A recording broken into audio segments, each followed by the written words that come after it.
Wah, panas sekali. Ternyata cukup jauh perjalanan yang aku lalui. Semoga di depan sana aku menemukan pohon itu.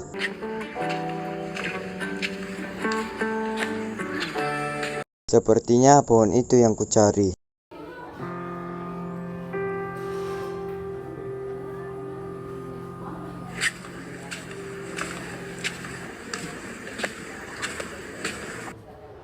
Selamat siang, Pak. Benarkah ini pohon yang berumur ratusan tahun itu?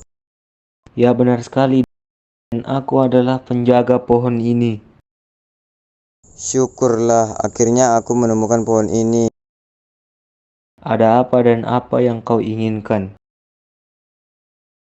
Aku sangat tertarik dengan kisah dari pohon ini. Bisakah kau menceritakannya padaku tentang pohon ini, Pak? Ya, tentu saja aku bisa menceritakannya kepadamu. Pada zaman dahulu kala, tepat di pinggir hutan terdapat suatu rumah tua milik seorang janda miskin bernama Umairah bersama anak gadisnya yang bernama Keisha. Keisha adalah anak yang sangat manja. Sedari kecil, apapun kemauannya selalu saja dituruti oleh orang tuanya. Sehingga ketika dewasa ia menjadi anak yang selalu mengandalkan ibunya. Ia tidak peduli seberapa sulitnya sang ibu menuruti setiap kemauannya. Oh, cermin ajaib. Siapakah wanita tercantik di bumi ini? Tentu saja kau, Keisha. Hanya pangeran kerajaan saja yang pantas menikah denganku. Hahaha.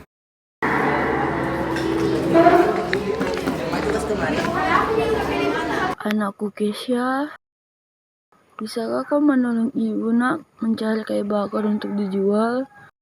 Punggung ibu terasa nyeri sekali. Ibu tidak sanggup jika membawanya sendiri.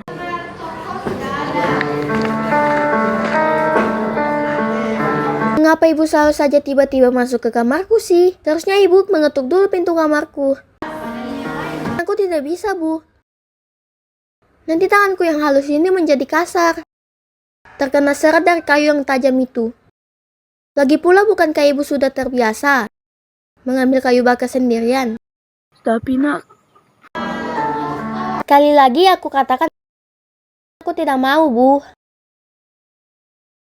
baiklah nak. Dengan perasaan sedih dan kecewa, Umairah terpaksa pergi ke hutan mencari kayu bakar sendirian. Ia pun mengumpulkan satu persatu kayu bakar untuk dijual.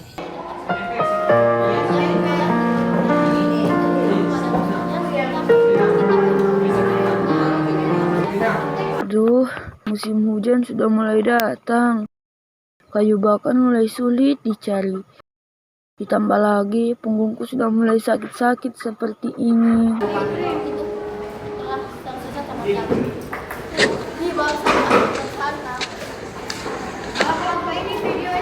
Selamat siang, saya bawa kayu bakarnya. Selamat siang, Mbak Umairah. Tolong ditaruh aja di samping ya. Oh iya, Mbak Umairah, bukankah kau punya anak gadis? Apakah ia sudah bekerja? Belum. Emangnya kenapa? Aku membutuhkan orang yang membantu. Kalau ia mau, anak ibu bisa bekerja di sini menjaga warungku. Terima kasih, Pak. Nanti aku sampaikan. Apa? Bekerja di warung? Tidak salah ibu mengatakannya padaku. Bagaimana nanti jika kulitku ini tergores? Dan nanti apa kata orang kampung ini melihat gadis secantikku bekerja di warung sebusuk itu? Pemilik warung sudah berbaik hati ingin memberikan pekerjaan. Cobalah dulu, nak. Aku bilang tidak ya tidak. Pekerjakan kewajiban ibu sebagai orang tua. Baiklah jika kau tidak ingin bekerja. Tapi paling tidak bantu ibu untuk mengurus rumah ini, nak. Umairah termenung memikirkan sikap anaknya yang keras kepala.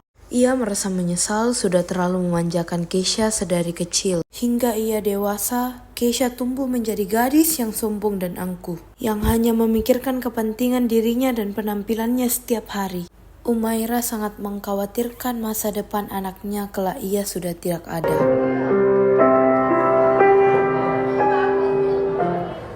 Keisha, ibu pergi ke hutan mencari kayu bakar dulu. Tolong beres-beres rumah ya, nak.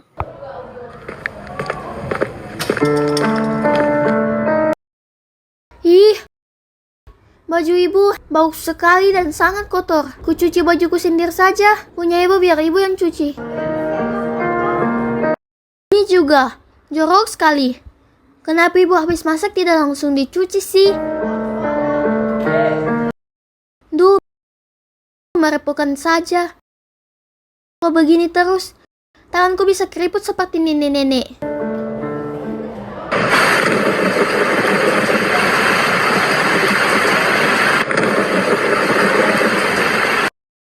Ibu pulang, nak. Lah, kenapa masih banyak baju kotor begini? Dan rumah saja masih berantakan.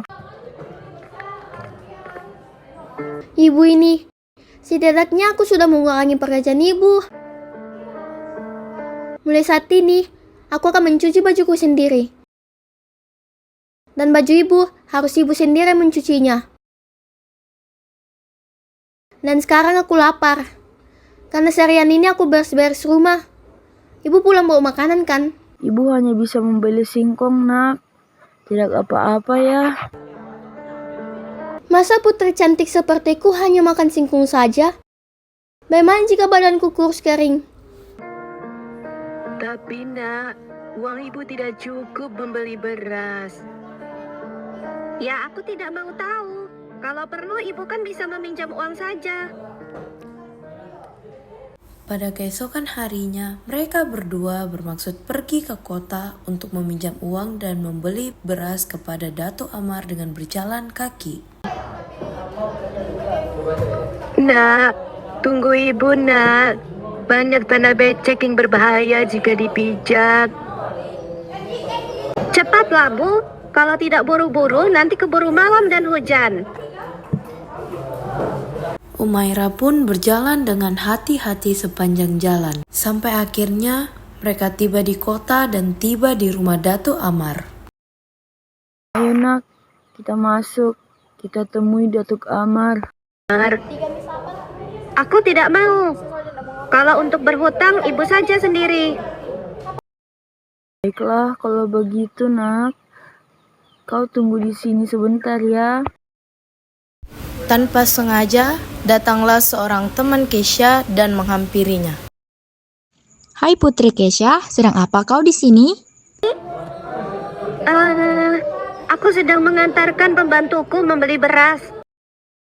Oh, aku kira kau ingin meminjam uang dengan Datuk Amar. Hehe. Sembarangan. Ya tidaklah. Baiklah kalau begitu Keisha, aku pulang duluan ya. Iya, hati-hati di jalan. Aduh, hampir saja ketahuan. Ayo, nak, pulang. Kita sudah mendapatkan berasnya. Ibu lama sekali sih. Aku sampai didatangi temanku. Nah, bisakah kau menggantikan ibu membawa beras ini? Ibu tidak sanggup jika berjalan jauh dengan membawa beras ini. Oh, bukankah ibu sudah terbiasa membawa kayu bakar yang lebih berat? Masa cuma beras itu saja ibu tidak kuat? Loh, Mbak Ija, yang di depan itu putrimu bukan? Kenapa ia tidak membantumu? Tidak apa. Kasihan, dia pasti kelelahan. Aduh, kasihan Mbak Ija. Apa-apaan tadi? Ibu pemilik warung itu menjengkelkan sekali. Berani sekali ia menyuruhku membawa beras. Ibu juga. Seharusnya ibu tidak usah berkata apa-apa tadi. Maafkan ibu, nak. Pelan-pelan sedikit, nak. Tunggu ibu. Kita harus segera menjauh dari kota. Aku malu jika ada temanku yang melihat. Tapi ibu sangat lelah. Sudah tidak kuat lagi. Kalau lelah, ibu istirahat saja sendiri. Aku ingin segera sampai ke rumah. Bahkan di saat seperti ini, anakku tidak peduli sama sekali. Ayo, Bu. Sudah cukup istirahatnya.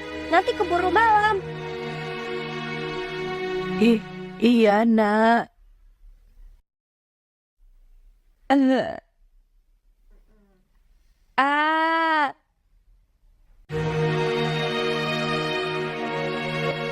Ya ampun, ibu ini bagaimana sih? Sekarang kita kehilangan banyak beras gara-gara ibu. Aku sudah lelah berjalan dan aku sangat lapar. Mengapa ibu mengacaukan semuanya? Aku tetap mau makan nasi. Bagaimanapun caranya, ibu harus bertanggung jawab. Maija terenyuh hatinya. Meski ia sampai memelas untuk meminta istirahat sejenak, anaknya tidak peduli sama sekali dengan keadaannya dan terus saja berkata kasar kepada ibunya yang membuat Maija semakin sedih dan kecewa. Ia pun berdoa kepada Tuhan, meminta agar Siti berubah menjadi anak yang berguna bagi orang lain. Ya Tuhan, aku mohon ubahlah anakku agar menjadi anak yang berguna bagi orang lain. Izinkan dia menjadi anak yang baik. Hamba sungguh tidak sanggup melihat sikapnya yang sungguh keterlaluan. Seolah Tuhan mendengar doa Maija. Tiba-tiba hari mulai gelap dan hujan pun turun dengan derasnya. Oh tidak, mengapa hujan deras begini? Bajuku jadi basah dan kotor. Siti berlari kehujanan meninggalkan ibunya di belakang agar ia cepat duluan sampai ke rumah. Hingga ketika ia berlari, ia tersandung sebuah batu dan terperosok jatuh masuk ke dalam tanah lumpur yang membuat tubuhnya perlahan-lahan masuk terhisap ke dalamnya.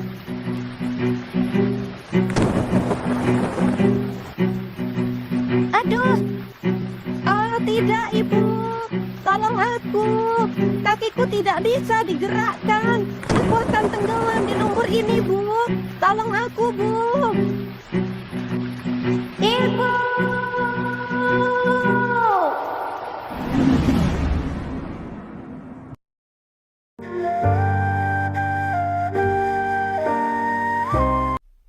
Siti, maafkan ibu, Nak. Mengapa semua menjadi seperti ini? Ya Tuhan, ampuni segala kesalahan anakku Siti. Aku telah maafkan semua dosa-dosanya. Maija pun pulang meninggalkan anaknya terkubur dalam lumpur yang kotor dengan perasaan sedih dan menyesal atas semua yang terjadi pada anaknya. Tiba-tiba, tepat di atas Siti tenggelam, muncullah sebuah pohon besar dan lebat. Pohon itu kini bermanfaat menjadi tempat singgah dan berteduh bagi semua makhluk hidup yang menghampirinya. Ya, begitulah ceritanya. Ya Tuhan, semoga menjadi pelajaran untukku agar menjadi anak yang selalu menyayangi dan berbakti kepada kedua orang tuaku.